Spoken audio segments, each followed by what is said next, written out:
Welcome to Superior Officer Academy.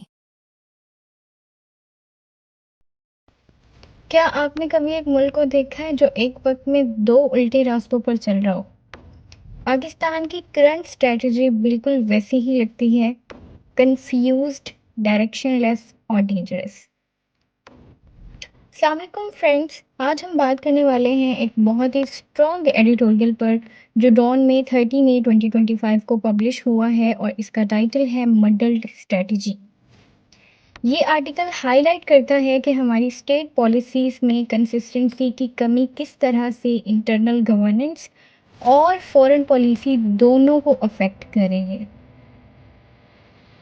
इस video में हम आपको एडिटोरियल के की पॉइंट्स समझाएंगे, इस मॉडल्ड यानी घुल मिल सी स्ट्रेटजी के पीछे माइंडसेट को डिकोड करेंगे और ये भी डिस्कस करेंगे कि ये कन्फ्यूजन पाकिस्तान के लिए शॉर्ट टर्म और लॉन्ग टर्म कौन कौन से कॉन्सिक्वेंसेस ला सकती है। तो एंड तक ज़रूर देखिए क्योंकि हर पॉइंट आपको सोचने पर ज़रूर मजबूर करेगा। स्टूडेंट्स, बात करते हैं इस एडिटोरियल के इंट्रोडक्शन की। एक ऐसा प्रोटेस्ट जो ना सीधा है ना समझदारी से सोचा गया है, क्या ये वाकई कुछ चेंजेस ला सकता है? ये एडिटोरियल भी यही सवाल हमसे पूछता है। इमरान खान ने रिसेंटली एक नेशन वाइड प्रोटेस्ट कैंपेन का ऐलान किया है, लेकिन इस अनाउंसमेंट में ना कोई क्लियर गोल्स है, ना ही कोई स्ट्रक्चर्ड रोड मैप हमें नज़र आता है। एडिटोरियल ये पॉइंट आउट करता है कि ये पूरी स्ट्रेटजी वेज है और रिएक्शन बेस्ड लगती है, जैसे कोई इमीडिएट पॉलिटिकल स्ट्रेस का जवाब हो, ना कि एक प्लान्ड मूव।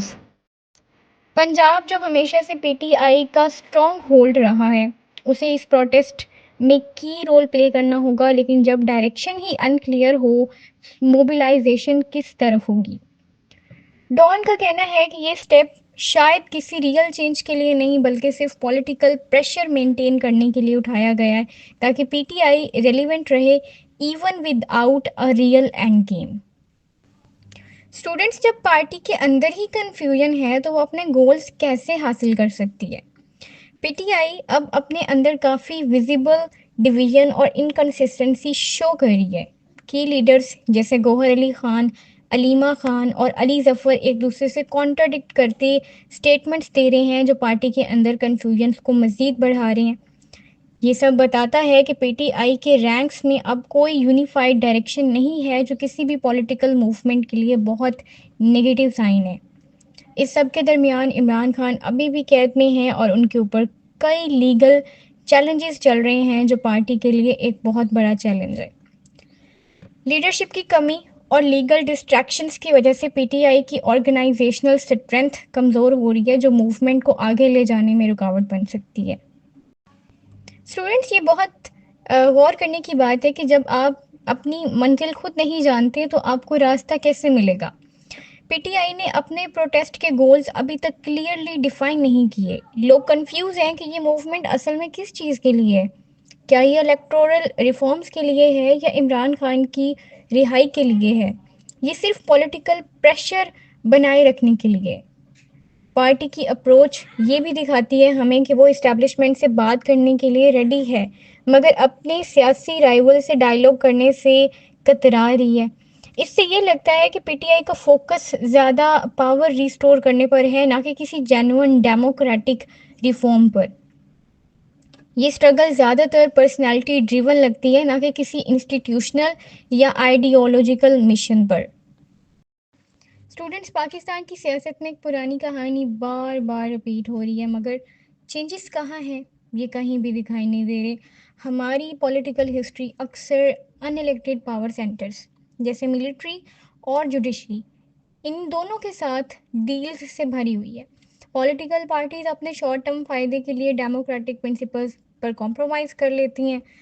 पीटीआई भी आज इसी पुराने रास्ते पर चलती हुई हमें नज़र आ रही है, जहां वो जेन्युइन रिफॉर्म्स के बजाय अपनी पॉलिटिकल पोजीशन बनाए रखने में ज़्यादा इंटरेस्टेड है। इस अप्रोच से इंस्टीट्यूशनल डेमोक्रेसी कमज़ोर होती है और आम पब्लिक में सियासत से नाउमीदी बढ़ती जाती है। उन्हें ये महसूस होता है कि सियासत के बारे में इंफॉर्मेशन रखने का या सियासत में जाने का कोई फ़ायदा नहीं है। सच्चा डेमोक्रेटिक प्रोग्रेस तभी मुमकिन है जब पार्टीज कॉन्सेंसस बनाएं, अपने पॉलिटिकल राइवल्स के साथ इंगेज करें और डेमोक्रेटिक नॉर्म्स को मजबूत बनाएं, ना कि उन्हें बाईपास करें।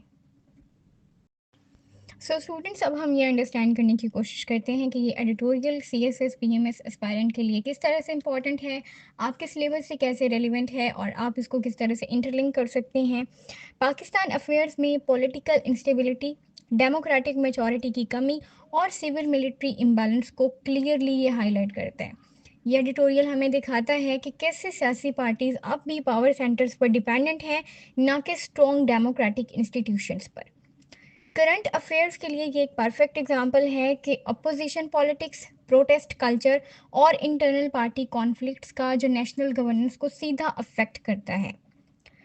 CSS ऐसे पेपर में आप ऐसे टॉपिक्स जैसे challenges to democracy in Pakistan या leadership crisis in South Asia के लिए भी आप इस्तेमाल कर सकते हैं। एंड लास्ट में मैं ये कहना चाहूँगी कि PTI का ये जो अनक्लियर प्रोटेस्ट है, ये कोई पॉलिटिकल प्रॉब्लम को रिफ्लेक्ट करता है, जैसे personality over policy, power over principle या प्रोटेस्ट ओवर प्लानिंग। सो अगर हमें रियल चेंज चाहिए, और रियल चेंज तब ही लाना मुमकिन होगा जब सियासी एक्टर्स क्लैरिटी, कंसिस्टेंसी और कमिटमेंट के साथ डेमोक्रेसी को मजबूत बनाएं। सो फ्रेंड्स, ये था हमारा आज का analysis of the modelled strategy. अगर आपको वीडियो पसंद आई तो लाइक करें, शेयर करें अपने फेलो एस्पायरेंट्स के साथ और हमारे चैनल को सब्सक्राइब करना मत भूलें, क्योंकि इस तरह के एडिटोरियल एनालिसिस हम डेली बेसिस पे अपलोड करते हैं। मिलते हैं अगले टॉपिक की वीडियो पर, तब तक के लिए अल्लाह हाफिज़।